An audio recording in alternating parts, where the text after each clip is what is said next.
The moment I walked into that conference room and heard my own words coming out of Jessica Chen's mouth, I knew my career at Morrison Associates would never be the same. She was standing there in her perfectly pressed blazer, gesturing confidently at the presentation slides that contained my research, my analysis, and my revolutionary client retention strategy. The senior partners were nodding approvingly as she explained how her innovative approach could save the company millions. My innovative approach. The one I'd spent 3 months developing in secret, the one I'd foolishly shared with her over coffee just 2 weeks ago. Before we jump back in, tell us where you're tuning in from, and if this story touches you, make sure you're subscribed, because tomorrow I've saved something extra special for you. I should have seen it coming, honestly. Jessica had always been the golden child of our marketing department, the one who somehow managed to take credit for collaborative efforts while making it look effortless. She had this way of inserting herself into conversations, of being in the right place at the right time, of making herself indispensable to the right people. Meanwhile, I had been quietly grinding away for 2.5 years, consistently delivering solid work that kept our clients happy but never quite catching the spotlight that seemed to follow Jessica wherever she went. My name is Sarah Martinez, and I had been working as a senior marketing strategist at Morrison Associates since graduating from Northwestern with my MBA. The company specialized in corporate consulting, helping mid-sized businesses streamline their operations and improve their bottom line. It wasn't glamorous work, but it was stable, it paid well, and I genuinely believed I was making a difference. My cubicle was tucked away in the corner of the 3rd floor, next to the supply closet and across from the break room. It wasn't prime real estate, but it was quiet, and I could focus on my work without the constant interruptions that plagued the more centrally located desks. Jessica, on the other hand, had somehow managed to secure the corner office on the 4th floor within 6 months of being hired. She claimed it was temporary while they renovated her actual space, but that temporary arrangement had stretched into 18 months. Her office had floor-to-ceiling windows overlooking the city, a mahogany desk that probably cost more than my monthly rent, and a strategic location right next to the elevator, where every executive had to pass by her door multiple times a day. She made sure to keep her door open during peak traffic hours, always appearing busy and important, always ready with a bright smile and a perfectly timed comment about whatever project she was working on. The irony was that Jessica and I had started at Morrison Associates within 2 months of each other. We had gone through new employee orientation together, attended the same training seminars, and even grabbed lunch a few times during those first weeks when everything was new and overwhelming. I had genuinely liked her back then. She was funny, ambitious, and seemed to share my enthusiasm for the work we were doing. We bonded over late nights in the office, commiserated about difficult clients, and even talked about potentially collaborating on future projects. That collaboration never materialized, at least not in the way I had envisioned it. Instead, I started noticing small things that made me uncomfortable. Jessica would casually mention ideas I had shared with her in conversations with our supervisor, never quite claiming them as her own, but presenting them in a way that made it seem like she had been thinking along the same lines independently. She would volunteer to present group projects, positioning herself as the face of our collective efforts while the rest of us remained anonymous contributors. She had a gift for making herself visible while keeping others in the shadows. The promotion opportunity that would change everything started innocuously enough. Our department head, Michael Rodriguez, called an all-hands meeting in early March to announce that Morrison Associates had landed their biggest client yet. Pinnacle Industries, a Fortune 500 manufacturing company, was looking for a complete overhaul of their customer relationship management strategy. The contract was worth $12 million over 3 years, and whoever successfully led the project would be fast-tracked for a promotion to director level, complete with a 60% salary increase and their own team of junior strategists. The room buzzed with excitement as Michael outlined the scope of the project. Pinnacle Industries was hemorrhaging customers at an alarming rate, with their retention numbers dropping 15% year over year for the past 3 years. Their current customer service model was outdated, their communication systems were fragmented, and their data analytics capabilities were practically non-existent. The company that could solve these problems wouldn't just earn a massive contract, they would likely secure Pinnacle Industries as a long-term client worth tens of millions in future business. Michael made it clear that this wasn't going to be a team effort. One person would be selected to lead the project, and that person would sink or swim based on their individual performance. The application process would be rigorous: a comprehensive project proposal, a detailed timeline, a budget analysis, and a presentation to the senior partners. The deadline was 6 weeks away, and Michael encouraged anyone interested to start working on their proposal immediately. I left that meeting with my mind racing. This was the opportunity I had been waiting for, the chance to prove that my quiet competence was worth more than Jessica's flashy visibility. I had always been better with data analysis, better at identifying underlying patterns and root causes. While Jessica excelled at presentations and client relations, I excelled at the deep strategic thinking that actually solved problems. This project seemed tailor-made for my particular skill set. That night, I went home to my small apartment in Lincoln Park and immediately started researching Pinnacle Industries. I pulled their annual reports, studied their organizational structure, analyzed their public financial statements, and dove deep into industry reports about manufacturing customer retention trends. I spent the next week working until 2 a.m. every night, building a comprehensive understanding of not just what Pinnacle Industries was doing wrong, but why they were doing it wrong, and how those problems had developed over time. What I discovered was fascinating and troubling in equal measure. Pinnacle Industries wasn't just dealing with normal customer churn, they were dealing with a systemic breakdown in how they understood their own customer base. Their current CRM system was a patchwork of outdated software platforms that didn't communicate with each other effectively. Sales data lived in one system, customer service interactions were tracked in another, and marketing campaign results were stored in a third system with no integration between them. This meant that no one at Pinnacle Industries had a complete picture of the customer journey, making it impossible to identify problems before customers became frustrated enough to leave. Even more problematic was their approach to customer segmentation. They were treating all customers as essentially identical, using the same communication strategies and service protocols for everyone from small regional distributors to massive multinational corporations. This one-size-fits-all approach was alienating their most valuable customers while wasting resources on accounts that would never be profitable long-term. The solution was complex but elegant: a complete integration of their data systems coupled with a sophisticated customer segmentation strategy that would allow for personalized service delivery at scale. Instead of reactive customer service, they could implement predictive analytics to identify at-risk accounts before problems escalated. Instead of generic marketing campaigns, they could deliver targeted communications that addressed the specific needs and concerns of different customer segments. I spent 3 weeks developing this strategy in excruciating detail. I created mock-ups of integrated dashboards, designed workflow diagrams for the new service protocols, and built financial models showing exactly how much money Pinnacle Industries could save and earn through improved retention rates. I researched vendors for the necessary software platforms, developed implementation timelines, and even identified potential pilot programs that could demonstrate quick wins while the larger systems were being integrated. The work was exhausting but exhilarating. I felt like I was finally operating at the level I knew I was capable of, synthesizing complex information into actionable insights that could genuinely transform a business. This wasn't just about winning a promotion, this was about proving to myself and everyone else that I belonged at the highest levels of strategic consulting. As the deadline approached, I started staying even later at the office, refining my presentation and double-checking every detail of my analysis. The office was usually empty by 7 p.m, leaving me alone with the hum of computers and the distant sound of cleaning crews working their way through the building.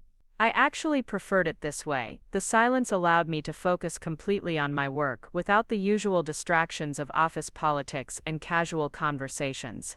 It was during one of these late-night sessions that Jessica started appearing more frequently. She would walk by my cubicle around 8 or 9 p.m, always with some excuse about forgetting something at her desk or needing to finish up a client email. At first I thought nothing of it. Jessica had always been ambitious, and it made sense that she would be putting in extra hours while working on her own proposal for the Pinnacle Industries project. But then she started lingering. She would stop by my desk and ask how my proposal was coming along, compliment the research I had spread across my workspace, and make casual observations about the challenges of the project. She seemed genuinely interested in my approach, asking thoughtful questions about customer segmentation strategies and data integration challenges. I found myself enjoying these impromptu brainstorming sessions, grateful to have someone to bounce ideas off after hours of solitary work. Jessica was a good listener, nodding thoughtfully as I explained my analysis of Pinnacle Industries' systemic problems and the integrated solution I had developed. She asked smart follow-up questions that pushed me to think more deeply about implementation challenges and potential obstacles. She seemed particularly interested in my customer segmentation framework, asking me to walk her through the specific criteria I was using to categorize different types of accounts and the corresponding service strategies for each segment. I should have been more cautious about sharing so much detail, but Jessica had a way of making these conversations feel collaborative rather than competitive. She would share her own observations about client relations and presentation strategies, creating an atmosphere of mutual support that felt refreshing after months of working in isolation. She never directly asked to see my written materials, but she absorbed everything I told her about my research and analysis with an attention to detail that I mistook for professional curiosity rather than something more calculating. The turning point came 2 weeks before the proposal deadline. Jessica stopped by my desk late one Thursday evening, looking uncharacteristically stressed and uncertain. She confessed that she was struggling with her own proposal, particularly with the data analysis components that seemed to come so naturally to me. She wondered if we might grab coffee over the weekend to discuss some of the challenges she was facing, framing it as a mutual consultation where we could help each other strengthen our respective approaches. I agreed without hesitation. Despite the competitive nature of the situation, I still considered Jessica a colleague and potentially a friend. The idea of helping her while also benefiting from her expertise in client relations and presentation skills seemed like a win-win proposition. We met at a quiet coffee shop in River North on Saturday morning, settling into a corner booth with our laptops and a stack of printed materials. What followed was one of the most productive conversations I had ever had about strategic consulting. Jessica listened intently as I walked her through my analysis of Pinnacle Industries' problems, nodding enthusiastically as I explained the connections I had discovered between their fragmented data systems and their declining retention rates. She took careful notes, asking clarifying questions that demonstrated she was following every detail of my reasoning. When it was her turn to share, Jessica's approach was completely different from mine but equally sophisticated. Where I had focused on systemic analysis and data integration, she had concentrated on the human elements of customer retention, relationship building, communication strategies, and the emotional factors that influenced customer loyalty. Her insights into the psychological aspects of business relationships were genuinely impressive, and I found myself taking notes on her observations about trust building and expectation management. We spent nearly 4 hours in that coffee shop, covering everything from technical implementation details to client psychology to presentation strategies. By the time we left, I felt like we had both significantly strengthened our respective proposals through the exchange of ideas and perspectives. Jessica thanked me repeatedly for sharing my research insights, emphasizing how helpful my analytical framework had been in helping her think about the problem from new angles.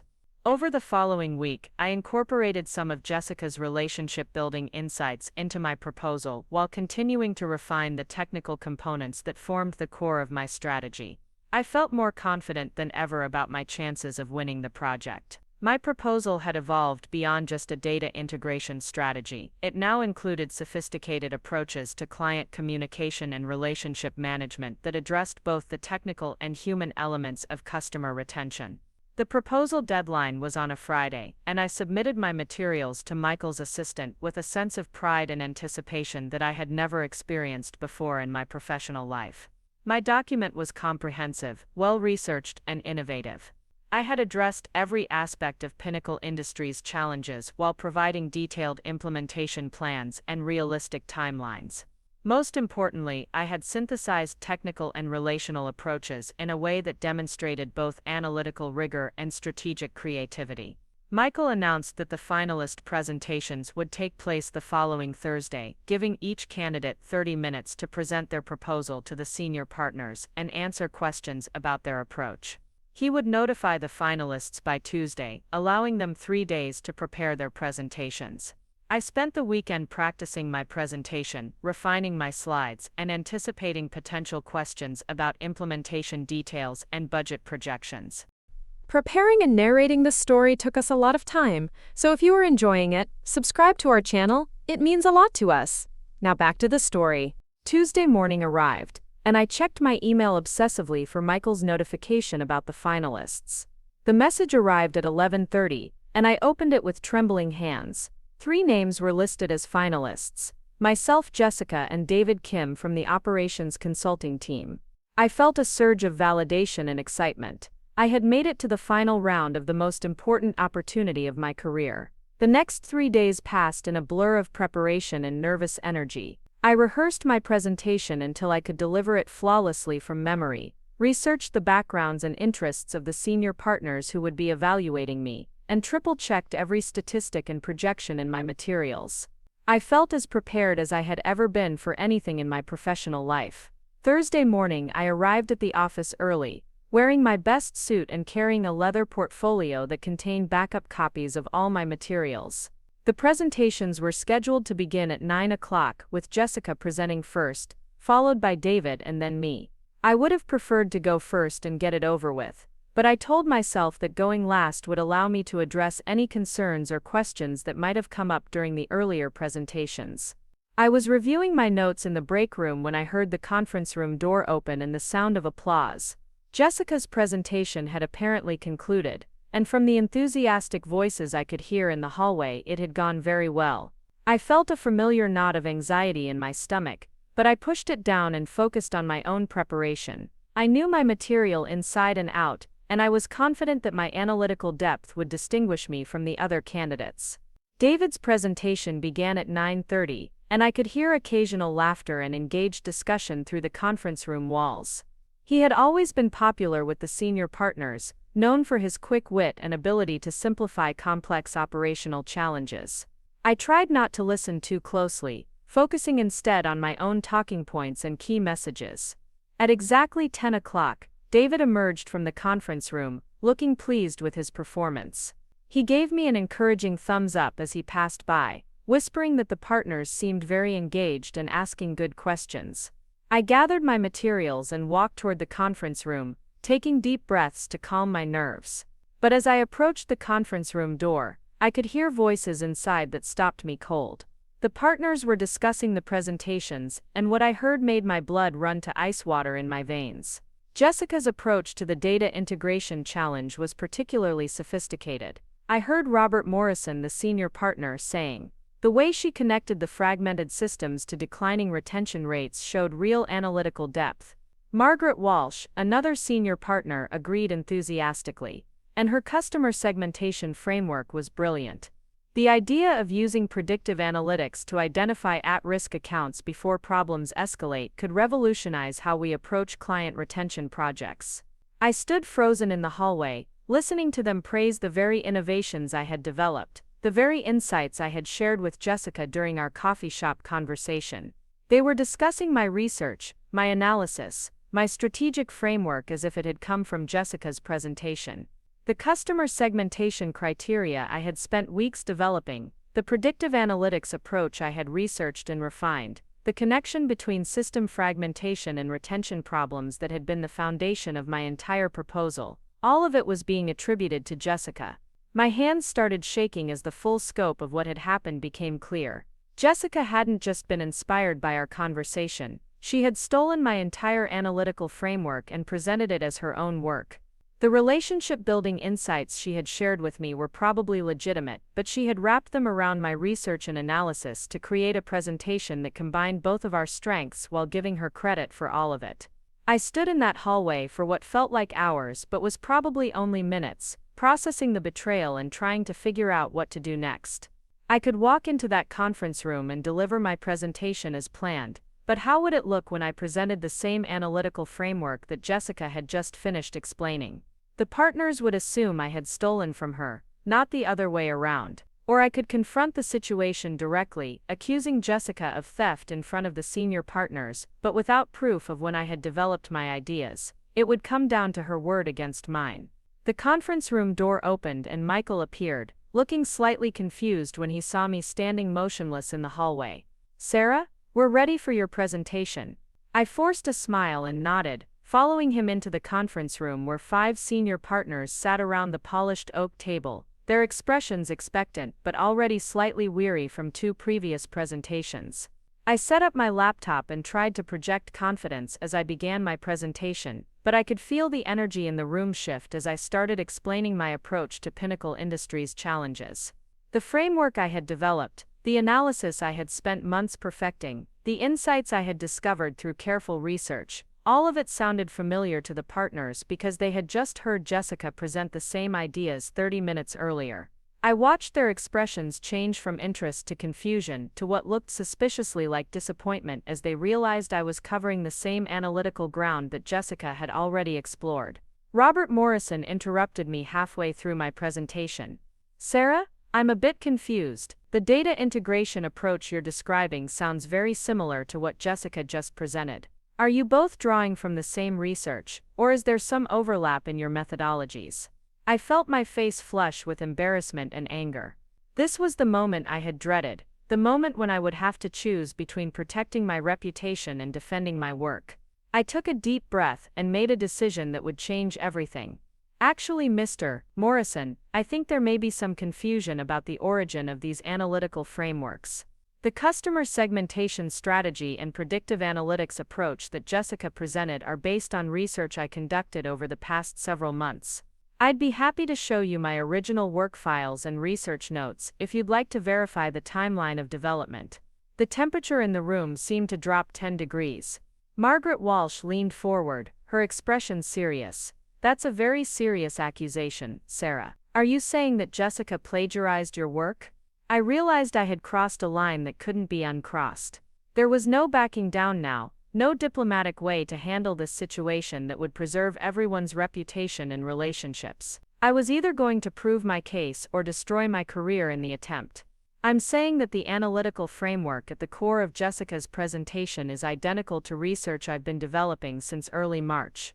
I have time-stamped files, research notes, and draft materials that can establish the timeline of my work. I believe Jessica incorporated my analysis into her presentation after we discussed it during a collaborative conversation last weekend." The senior partners exchanged glances that I couldn't interpret.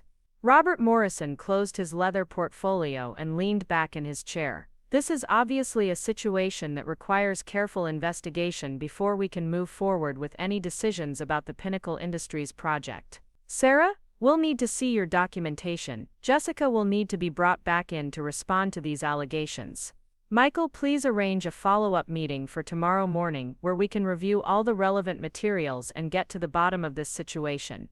I nodded, trying to appear calm and professional despite the fact that my heart was racing and my palms were sweating. I had just accused a colleague of theft in front of the senior leadership of our company. Either I was about to be vindicated, or I was about to be fired for making false accusations against a fellow employee. As I packed up my materials and left the conference room, I caught a glimpse of Jessica down the hallway. She was standing near her office door, and from her expression it was clear that she had already heard about what had happened in the presentation.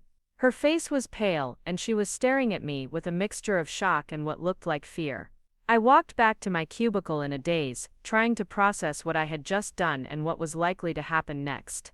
I had spent 2.5 years building a solid reputation at Morrison Associates, and I had just risked it all on my ability to prove that my former friend and colleague had stolen my work. The next 24 hours would determine whether I had made the smartest decision of my career or the stupidest mistake of my professional life. That evening, I went home and spent hours organizing my documentation. I printed out time-stamped email drafts, research notes with my handwritten annotations, early versions of my analysis with revision tracking enabled, and financial models that showed the evolution of my thinking over several weeks. I created a chronological timeline that demonstrated how my ideas had developed over time, supported by digital forensics that would be difficult to fabricate or manipulate. As I worked through the night, preparing my defense against Jessica's theft, I couldn't stop thinking about how naive I had been. I had shared my most valuable professional insights with someone I considered a friend, never imagining that she would steal them and present them as her own work. I had been so focused on the collaborative aspects of our relationship that I had ignored the competitive realities of our situation. But now the collaboration was over, and the competition had turned into something much more serious. Tomorrow I would find out whether my evidence was strong enough to prove what Jessica had done. I would learn whether the senior partners at Morrison Associates valued integrity and originality, or whether they were more impressed by polished presentations regardless of their true authorship. One thing was certain, regardless of what happened in tomorrow's meeting, my relationship with Jessica was irreparably damaged, and my career at Morrison Associates would never be the same. I had chosen to fight for my work and my reputation, and now I would have to live with the consequences of that choice, whatever they might be. The meeting room felt different the next morning. The polished oak table that had seemed so impressive during yesterday's presentations now felt like a courtroom bench, and I was both the prosecutor and the defendant in a case that would determine my professional future. I arrived 15 minutes early, carrying a thick folder of documentation and a laptop loaded with time-stamped files that would either vindicate me or expose me as a paranoid colleague making desperate accusations. Michael Rodriguez sat at the head of the table, looking uncomfortable in a way I had never seen before. As department head, he was used to managing personality conflicts and project disputes, but intellectual property theft was uncharted territory. The senior partners filed in one by one: Robert Morrison with his perpetually serious expression, Margaret Walsh, carrying a legal pad covered in notes, David Chen, who handled HR issues, Patricia Williams from legal, and Thomas Anderson, who oversaw all major client relationships. Jessica arrived exactly on time, and I was struck by how composed she appeared. She wore a navy business suit that projected confidence and professionalism, her hair was perfectly styled, and she carried herself with the same self-assured demeanor that had always made her so effective in client meetings. If she was nervous about the allegations I had made, she was hiding it masterfully. Patricia Williams took charge of the proceedings, explaining that this was an informal investigation to determine the facts surrounding the alleged intellectual property dispute. She emphasized that both Jessica and I would have the opportunity to present our evidence and respond to questions, and that the partners would make their determination based on the documentation and testimony presented. I went first, systematically walking through my research timeline and showing the evolution of my analytical framework. I displayed my earliest notes from mid-March, handwritten observations about Pinnacle Industries' customer retention challenges that had sparked my initial interest in the project.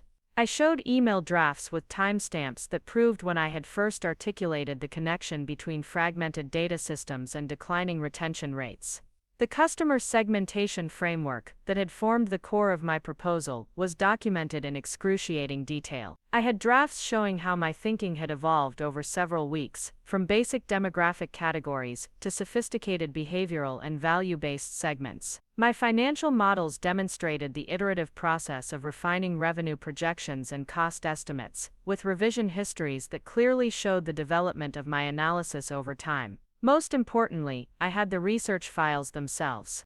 Every industry report I had downloaded, every Pinnacle Industries document I had analyzed, every competitive analysis I had conducted was saved with metadata that proved when I had accessed and annotated the materials. The digital trail was comprehensive and would be nearly impossible to fabricate. As I presented my evidence, I watched the partners' expressions carefully. Robert Morrison took detailed notes, occasionally asking clarifying questions about specific dates or documents. Margaret Walsh seemed particularly interested in the evolution of my customer segmentation criteria, nodding as I explained how I had refined my approach based on additional research. Patricia Williams focused on the technical aspects of my documentation, verifying timestamps and examining the revision histories of my files. When I finished my presentation, Patricia turned to Jessica. "Miss Chen, you've heard Miss Martinez's claims about the origin of the analytical framework in your presentation. How do you respond to these allegations?"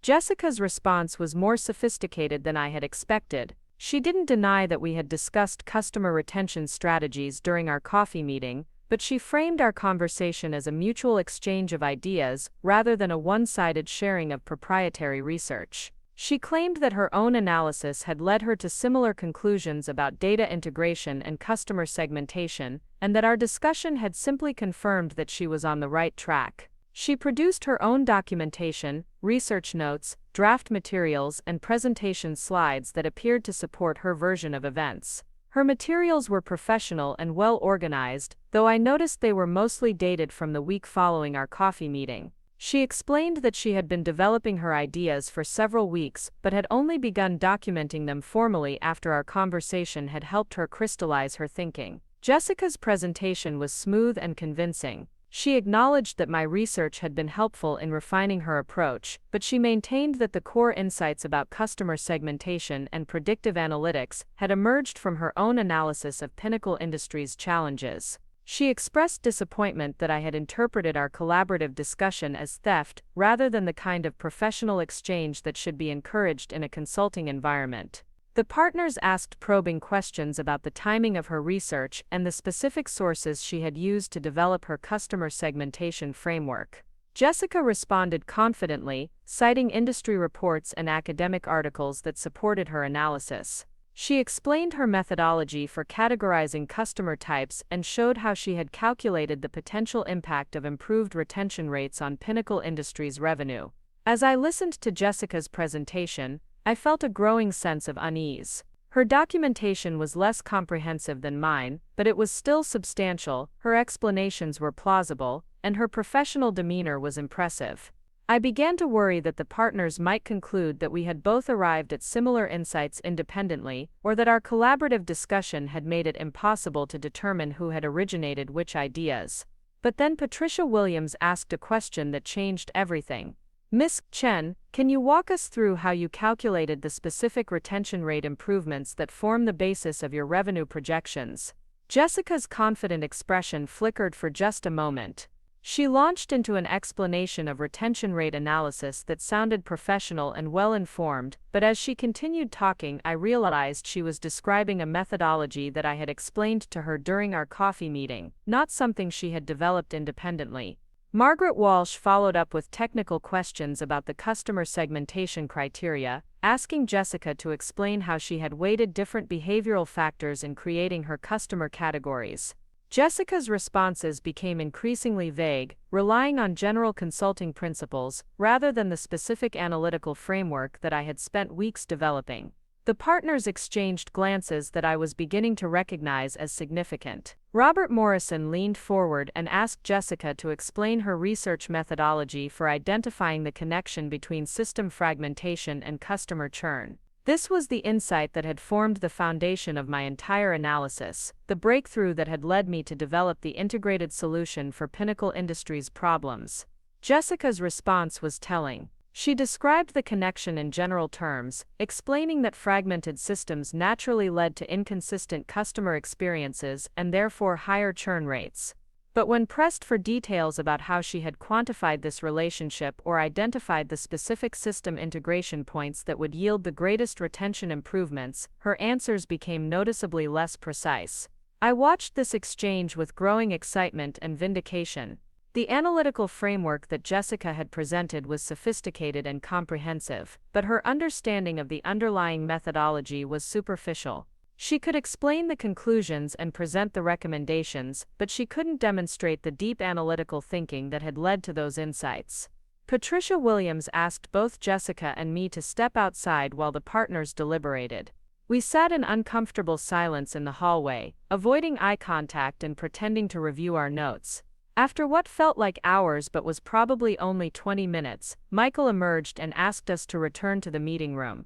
Robert Morrison delivered the partners' conclusion. Based on the documentation and testimony presented, they had determined that while both Jessica and I had worked on customer retention strategies for the Pinnacle Industries proposal, the core analytical framework had originated with my research. They acknowledged that Jessica had contributed valuable insights about relationship building and client communication, but the data integration strategy and customer segmentation methodology that formed the foundation of her presentation had been developed by me. The decision was devastating for Jessica and vindicating for me, but the partners made it clear that this situation had created complications that extended beyond the question of intellectual property. The Pinnacle Industries project required immediate attention, and the controversy surrounding the proposals had delayed the selection process beyond what was acceptable for such an important client. Margaret Walsh announced their solution. I would be awarded the Pinnacle Industries project leadership role, along with the promotion and salary increase that had been promised to the successful candidate. However, given the collaborative elements of both proposals and the need to move quickly on client implementation, Jessica would be assigned to my team as a senior consultant, focusing on the client relationship management aspects of the project that had been strengths in her presentation. The irony was almost overwhelming. I had won the competition and proven my case against Jessica's theft, but now I would have to work closely with her on the most important project of my career. The woman who had stolen my ideas and nearly derailed my promotion would be reporting to me as we implemented the strategy she had tried to claim as her own. Jessica's face went through a series of expressions that I found fascinating to watch: shock, disappointment, embarrassment, and finally a kind of resigned acceptance. She had gambled on stealing my work and presenting it as her own, and she had lost spectacularly. Not only had she failed to win the promotion, but she had been exposed as someone willing to engage in intellectual property theft when it served her ambitions. Patricia Williams addressed the ethical implications of what had occurred. While the partners had decided not to pursue formal disciplinary action against Jessica, given that she would be working under my supervision on the Pinnacle Industries project, they made it clear that any future incidents of intellectual property disputes or collaborative conflicts would result in immediate termination. Jessica's reputation within the company had been permanently damaged, and her path to future promotions would be significantly more difficult. As the meeting concluded and people began filing out of the conference room, I felt a complex mixture of emotions. I was thrilled about winning the promotion and vindicated by the partners' recognition of my work. The salary increase would allow me to move to a better apartment and finally start building some financial security. The leadership role would give me the opportunity to prove my capabilities on a larger scale and establish myself as a senior strategist within the company. But I also felt a strange sadness about what had happened with Jessica. Despite her betrayal, we had once been friends and colleagues who supported each other's professional development. The collaborative discussion that had led to this controversy had initially felt like the kind of intellectual partnership that made consulting work rewarding and stimulating. Her decision to steal my ideas had poisoned that relationship irreparably. Over the following days, news of the Pinnacle Industries decision spread through the office in the way that significant personnel announcements always do. People congratulated me on the promotion, but I could sense an undercurrent of curiosity and speculation about what had really happened during the selection process. The official announcement simply stated that I would be leading the project with Jessica serving as senior consultant for client relations, but the office gossip network had picked up hints of a more complicated story. My new office was on the 5th floor, with a view of the lake and enough space for a proper conference table where I could meet with my team and clients. The mahogany desk was similar to the one Jessica had used in her temporary office, but this one was actually mine, earned through my own work rather than political maneuvering and strategic positioning. The first team meeting for the Pinnacle Industries project was scheduled for the following Monday. In addition to Jessica, I would be working with 2 junior analysts, a data integration specialist, and a project coordinator. The team was small but well qualified, and I was excited about the opportunity to implement the customer retention strategy I had developed. Jessica arrived at the team meeting precisely on time, carrying a leather portfolio and wearing the same professional demeanor she had always projected. She greeted me cordially, addressing me as Sarah rather than using any kind of formal title that would acknowledge the new hierarchy between us. I decided not to make an issue of it, focusing instead on establishing the collaborative working relationship that would be necessary for project success. I outlined the overall strategy for the Pinnacle Industries engagement, emphasizing the data integration challenges and customer segmentation opportunities that would form the core of our approach. Jessica listened attentively, taking notes and asking thoughtful questions about implementation timelines and client communication strategies. To an outside observer, we probably looked like consummate professionals working together effectively, despite recent tensions. But I could sense the underlying dynamics that would shape our working relationship going forward. Jessica's expertise in client relations and presentation skills were genuinely valuable, and I needed her contributions to make the project successful. However, the power dynamic between us had shifted fundamentally. She was no longer the golden child with the corner office and the strategic positioning near senior leadership.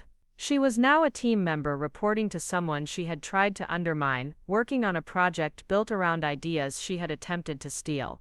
The first client meeting with Pinnacle Industries was scheduled for the following week.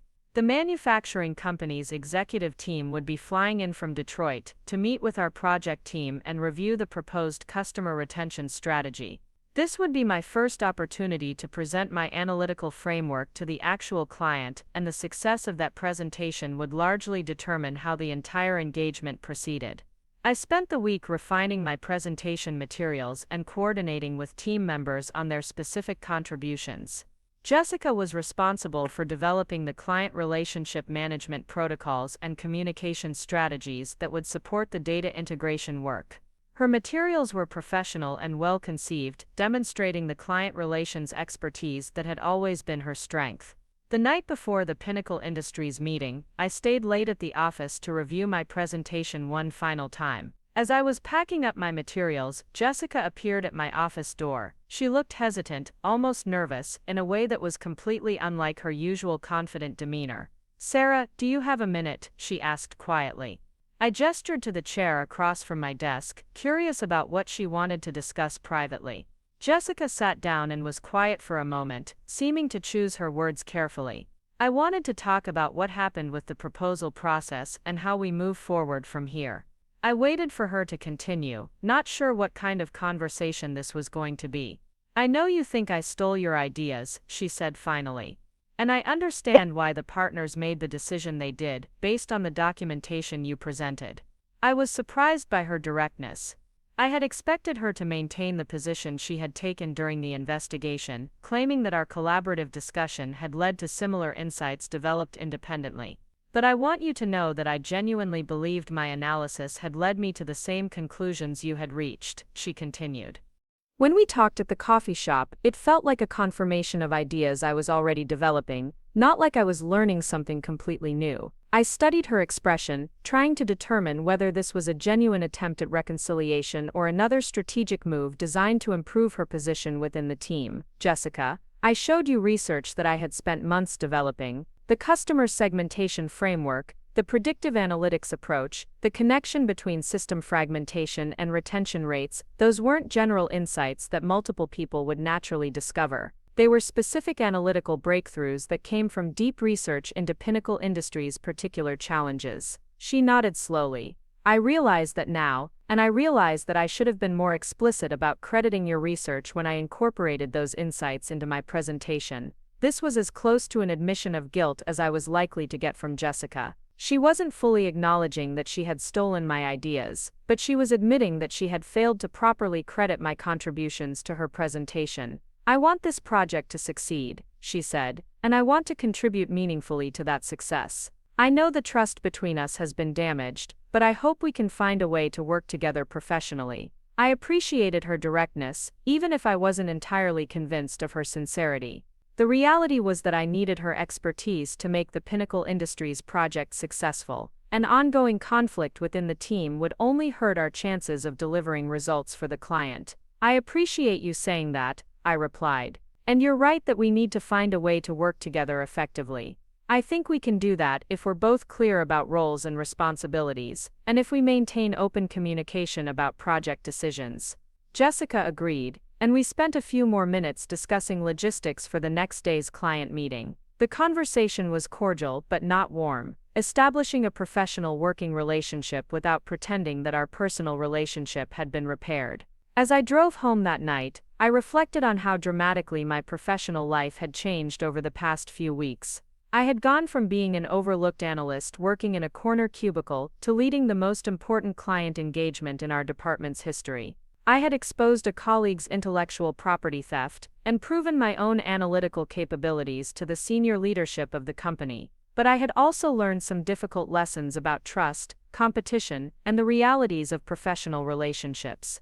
Jessica's betrayal had shattered my naive belief that collaborative discussion was always safe and beneficial. I would be more cautious in the future about sharing proprietary research and insights, even with colleagues I considered friends. The next morning arrived with a mixture of anticipation and anxiety. The Pinnacle Industries executives would be evaluating not just our proposed strategy but our team's capability to implement that strategy effectively. My promotion and future career prospects depended on proving that I could lead a major client engagement successfully. The conference room had been set up with presentation equipment and materials for the 6 Pinnacle Industries executives who would be attending. I had reviewed their backgrounds and prepared talking points that would address their specific interests and concerns. The manufacturing company's CEO, Patricia Newman, was known for her direct communication style and focus on measurable results. The Chief Operating Officer, Michael Torres, had an engineering background and would likely ask detailed questions about implementation logistics. Jessica arrived early and helped set up the presentation materials, demonstrating the kind of attention to detail and client service focus that had always made her valuable in client-facing roles. Whatever personal tensions existed between us, she was clearly committed to making the meeting successful. The Pinnacle Industries team arrived precisely on schedule, led by CEO Patricia Newman, a woman in her 50s who projected the kind of confident authority that came from decades of leadership experience in manufacturing operations. She introduced her team efficiently and settled into the conference room with an expectation of seeing something impressive. I began the presentation by outlining Pinnacle Industries' customer retention challenges, using their own data to demonstrate the revenue impact of declining customer loyalty. The executives nodded as I walked through their retention statistics, confirming that our analysis aligned with their internal understanding of the problem.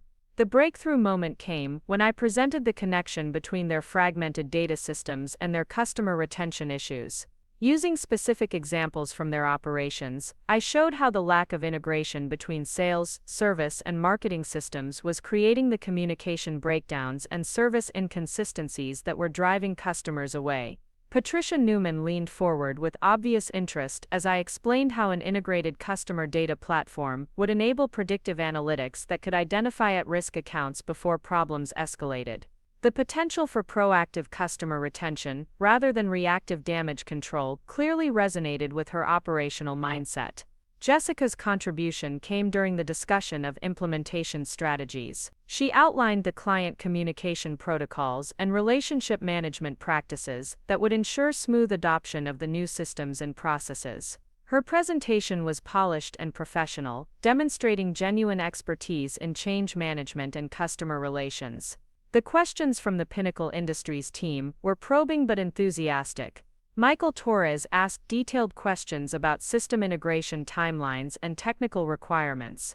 The Chief Financial Officer wanted to understand the return on investment projections and the methodology behind our revenue impact calculations. The Chief Marketing Officer was interested in how the customer segmentation framework would enable more targeted and effective marketing campaigns. I answered their questions confidently, drawing on the months of research and analysis that had gone into developing the strategy. My deep understanding of their business challenges and the technical details of the proposed solution was evident in every response. This was the vindication I had been seeking, mighty proof that my analytical work could deliver genuine value to clients and drive meaningful business results. As the meeting concluded, Patricia Newman expressed strong enthusiasm for moving forward with the engagement. She emphasized Pinnacle Industries was looking for a long-term strategic partner, not just a vendor to implement a short-term solution. The implication was clear: success on this project could lead to additional work worth millions of dollars in future revenue for Morrison Associates. After the Pinnacle Industries team left, I felt a sense of accomplishment and relief that was unlike anything I had experienced in my professional career. I had successfully presented my research and strategy to senior executives of a Fortune 500 company, and they had embraced both the analysis and the proposed solution enthusiastically. Jessica approached me as I was packing up the presentation materials. "That went really well," she said with what seemed like genuine enthusiasm. "Your analysis was impressive, and I think they were convinced that we can deliver results for them." I thanked her for her contributions to the presentation, acknowledging that her client relations expertise had been valuable in addressing their implementation concerns. Despite everything that had happened between us, I was beginning to see how we might be able to work together effectively on this project. The following weeks brought a whirlwind of activity as we began implementing the Pinnacle Industries engagement. I was managing multiple work streams simultaneously, coordinating with software vendors for the data integration platform, developing training materials for Pinnacle Industries staff, creating customer segmentation models based on their historical data, and designing the predictive analytics algorithms that would identify at-risk accounts. Jessica took responsibility for client communication and change management, developing implementation timelines and communication protocols that would ensure smooth adoption of the new systems. Her work was thorough and professional, and I found myself appreciating her expertise even as I remained cautious about trusting her completely. The team dynamic was complicated but functional. The junior analysts and specialists seemed unaware of the controversy surrounding the project's origins, treating both Jessica and me as senior team members with complementary expertise. Jessica was careful to defer to my leadership on strategic decisions while asserting her expertise in her areas of responsibility. But I could sense the underlying tension that would always exist in our working relationship. Jessica had gambled on stealing my work and had lost, damaging her reputation and career prospects in the process. I had won the promotion and proven my capabilities, but I had also learned that professional relationships could be more fragile and competitive than I had previously understood. The real test would come in the months ahead as we worked to implement the customer retention strategy and demonstrate measurable results for Pinnacle Industries. Success would validate my analytical framework and establish my reputation as a strategic leader. Failure would not only damage the client relationship but could also undermine the credibility I had fought so hard to establish. As I settled into my new office and my new role, I realized that winning the promotion had been only the beginning of a much larger challenge. Now I had to prove that I could deliver on the promises I had made and lead a team to achieve results that would justify the confidence the senior partners had placed in me. The stakes had never been higher, and the pressure had never been more intense. 6 months into the Pinnacle Industries project, the numbers were speaking louder than any presentation ever could. Customer retention rates had improved by 23%, and the predictive analytics system was identifying at-risk accounts with an accuracy rate that exceeded our most optimistic projections. Patricia Newman had called me personally the previous week to express her satisfaction with the results and to discuss expanding our engagement into other areas of their business operations. I was reviewing the quarterly performance metrics when my assistant knocked on my office door.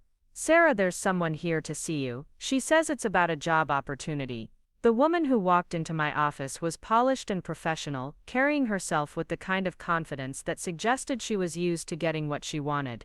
She introduced herself as Jessica Chen, a senior recruiter from Sterling Consulting Group, one of the most prestigious firms in the industry. "Miss Martinez, I've been following your work on the Pinnacle Industries engagement," she said, settling into the chair across from my desk. "Your reputation in the industry has grown considerably over the past year, and I have an opportunity that I think would interest you." Sterling Consulting Group was offering me a position as Director of Strategic Analytics, leading a team of 12 consultants and working with Fortune 100 clients on complex transformation projects.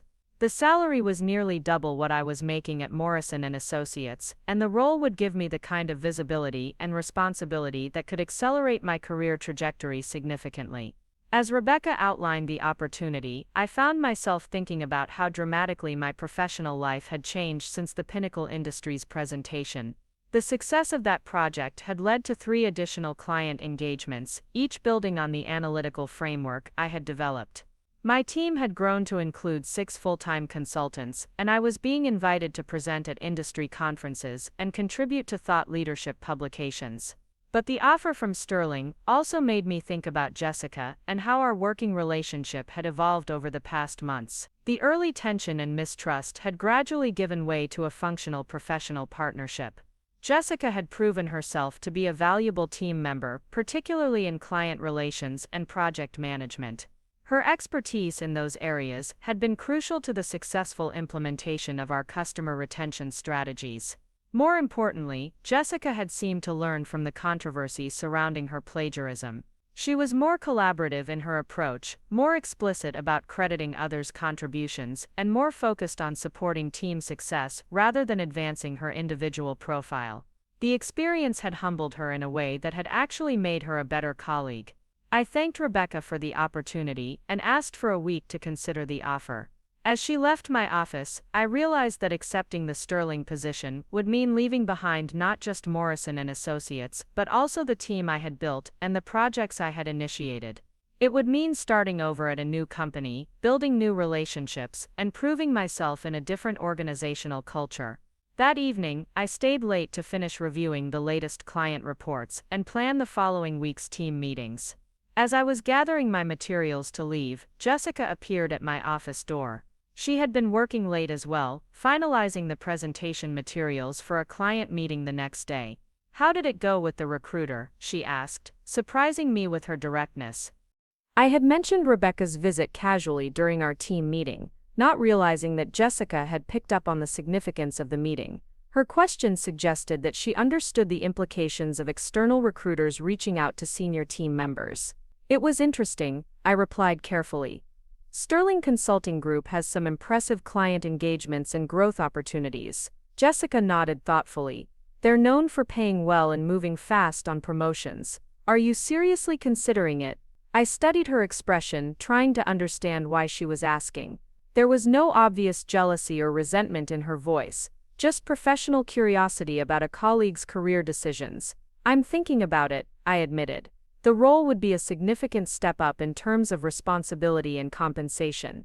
"You'd be crazy not to consider it," Jessica said. "You've built something impressive here, but Sterling could give you access to much larger clients and more complex projects." Her response surprised me. I had expected her to encourage me to stay, perhaps hoping that my departure would create advancement opportunities for her within our current team. Instead, she seemed genuinely supportive of my considering the external opportunity. We talked for a few more minutes about the Sterling opportunity and the industry more generally. Jessica shared her own thoughts about career development and the importance of being open to new challenges and growth opportunities. The conversation was comfortable and collegial in a way that would have seemed impossible during the early months of our working relationship. As I drove home that night, I reflected on how much both Jessica and I had changed over the past year. The plagiarism controversy had forced both of us to confront uncomfortable truths about competition, collaboration, and professional integrity. For me, it had been a lesson in setting boundaries and defending my work. For Jessica, it seemed to have been a lesson in the consequences of taking shortcuts and the value of building genuine expertise rather than relying solely on political positioning. The following day brought an unexpected development that would influence my decision about the Sterling opportunity. Michael Rodriguez called me into his office to discuss my role within Morrison Associates and the department's future growth plans. "Sarah, I've been hearing rumors about external recruiters reaching out to you," he said without preamble. "Before you make any decisions about your future, I want to make sure you understand how much we value your contributions here." Michael outlined a counteroffer that was competitive with the Sterling opportunity. A promotion to senior director with equity participation in the firm, responsibility for all strategic analytics engagements, and the authority to hire and develop my own team of specialists. The role would give me significant autonomy while keeping me within the Morrison Associates environment where I had built my reputation and relationships. More importantly, Michael emphasized the long-term growth potential within Morrison Associates. The firm was expanding into new markets and service areas, and my analytical expertise would be central to their strategic development plans. Rather than being one director among many at Sterling, I would be a key leader in shaping Morrison's future direction. The conversation with Michael clarified something important for me. The success I had achieved at Morrison Associates wasn't just about individual advancement, it was about building something meaningful within an organization that had supported my growth and recognized my contributions. The plagiarism controversy had been painful, but it had also demonstrated that the firm's leadership was committed to integrity and merit-based recognition. I spent the weekend considering both opportunities, weighing the immediate benefits of the Sterling offer against the long-term potential of staying with Morrison Associates. The decision became clear when I realized that my satisfaction with my current role wasn't just about compensation or title. It was about the opportunity to continue developing the analytical frameworks I had pioneered, and to work with clients who had become invested in the long-term success of those strategies. On Monday morning, I called Rebecca and politely declined the Sterling opportunity. Later that day, I accepted Michael's counteroffer and began planning the expansion of our strategic analytics practice. The announcement of my promotion was met with congratulations from colleagues throughout the firm, but I was particularly interested in Jessica's reaction. She sent me a thoughtful email expressing her excitement about the expanded opportunities for our team and her commitment to supporting the growth of our practice. There was no hint of disappointment or resentment about being passed over for advancement, just professional enthusiasm for the direction we were heading. Over the following months, our team continued to deliver exceptional results for clients while building a reputation for innovative analytical approaches to complex business challenges. Jessica took on increasing responsibility for client relationship management and project coordination, roles that played to her strengths while allowing me to focus on strategic development and thought leadership. The turning point in our professional relationship came during a particularly challenging client engagement with a healthcare technology company that was struggling with regulatory compliance issues. The project required both deep analytical work to understand the compliance requirements and sophisticated relationship management to navigate the political sensitivities within the client organization. Jessica and I worked closely together for weeks, developing a compliance framework that would satisfy regulatory requirements while minimizing operational disruption.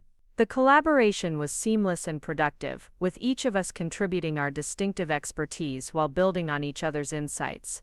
For the first time since our initial coffee shop conversation, I felt like we were truly working as partners rather than as supervisor and subordinate. The healthcare technology project was ultimately successful, earning praise from both the client and Morrison Associates leadership. But more importantly for me, it demonstrated that Jessica and I had developed a professional relationship based on mutual respect and complementary capabilities rather than competition and mistrust. 6 months later, I was invited to speak at the National Strategic Consulting Conference about the predictive analytics frameworks we had developed for customer retention projects. The presentation was well received, and I was approached afterward by several executives from Fortune 500 companies who were interested in exploring similar engagements with Morrison Associates. As I was packing up my presentation materials, Jessica approached me with a smile that seemed genuinely proud rather than envious. "That was an impressive presentation," she said. "You've really established yourself as a thought leader in this space." I thanked her for her support and acknowledged how much her contributions had strengthened our client engagements. We had both learned to leverage each other's strengths while building our individual expertise in complementary areas. The conversation turned to our future plans and the growth opportunities we were seeing in the strategic analytics market. Jessica mentioned that she had been approached by recruiters as well, but that she was committed to continuing our partnership and building something significant within Morrison Associates. As we walked out of the conference together, I realized that the plagiarism controversy that had nearly destroyed our professional relationship had ultimately led to something more valuable than either of us had achieved individually. We had learned to work together effectively despite our different strengths and approaches, and we had built a practice that was making a genuine impact on our clients' business performance. The final vindication came a year later when Pinnacle Industries signed a 5-year extension of their consulting agreement with Morrison Associates, specifically requesting that our team continue leading their customer retention and analytics initiatives. Patricia Newman sent a personal letter expressing her appreciation for the transformation we had achieved in their customer relationships and the measurable impact on their financial performance.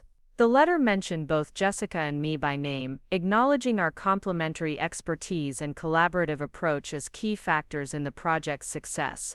For me, this recognition represented the completion of a journey that had begun with stolen ideas and professional betrayal, but had evolved into genuine partnership and shared achievement. Looking back on the entire experience, I realized that the plagiarism controversy had been a catalyst for growth that neither Jessica nor I could have achieved alone. She had learned the value of building genuine expertise rather than relying on political maneuvering and shortcuts. I had learned to defend my work and lead with confidence while remaining open to collaboration and partnership. The promotion I had fought for had been just the beginning of a larger transformation in how I approached my career and professional relationships. Instead of viewing colleagues as competitors to be guarded against, I had learned to build alliances based on mutual respect and complementary strengths. Instead of hoarding my insights and research, I had learned to share knowledge strategically while protecting my intellectual property appropriately. 6 months ago, Jessica was promoted to senior manager, recognizing her expertise in client relations and project management. She now leads her own team while continuing to collaborate with my practice on complex analytics engagements. Our working relationship has evolved into something that neither of us could have anticipated during those tense early months. The coffee shop where Jessica had first learned about my customer retention research has become our regular meeting place for weekly strategy sessions.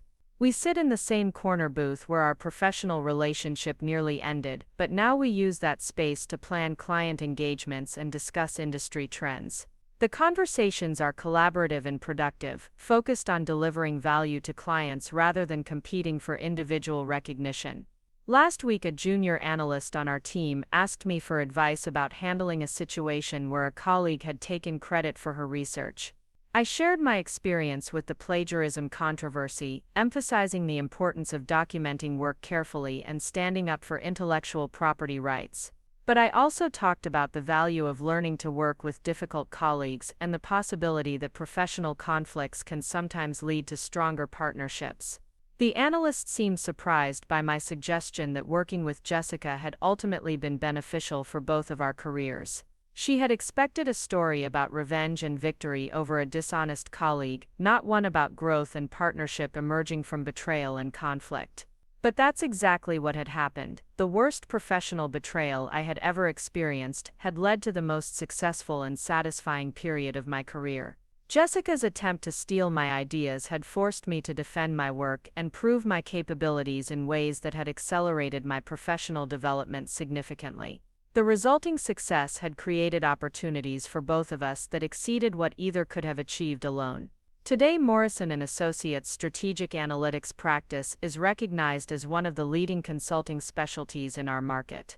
We have 12 full-time consultants, partnerships with major technology vendors, and a client portfolio that includes some of the most innovative companies in their respective industries. The analytical frameworks I developed for the Pinnacle Industries project have become standard methodologies that we apply across multiple client engagements. Jessica leads the client relations and implementation teams that translate our analytical insights into operational improvements for our clients. Her expertise in change management and stakeholder communication has become as valuable to our practice as my analytical capabilities. We complement each other in ways that make our combined efforts more effective than either of our individual contributions. The Sterling Consulting Group opportunity that I declined 2 years ago has led to other external offers, but I've found that the work I'm doing at Morrison Associates provides the perfect combination of intellectual challenge, professional growth, and meaningful client impact. Building something from the ground up has been more satisfying than joining an established practice would have been. As I prepare for next week's presentation to the Morrison Associates board about expanding our strategic analytics practice into international markets, I'm grateful for the journey that brought me to this point. The plagiarism controversy that could have ended my career at Morrison Associates instead became the foundation for the most successful period of my professional life. Jessica and I now work together as true partners, each contributing our distinctive expertise while building on each other's insights. The trust that was broken by her plagiarism has been rebuilt through consistent collaboration and mutual support. We've learned that professional relationships can survive betrayal and conflict if both parties are committed to growth and genuine partnership. The promotion I fought for was just the beginning. The real victory was learning to build something meaningful with someone who had once been my biggest professional threat. That's a lesson worth more than any salary increase or job title, and it's one that continues to shape how I approach leadership and collaboration in everything I do. Up next, you've got 2 more standout stories right on your screen. If this one hit the mark, you won't want to pass these up, just click and check them out.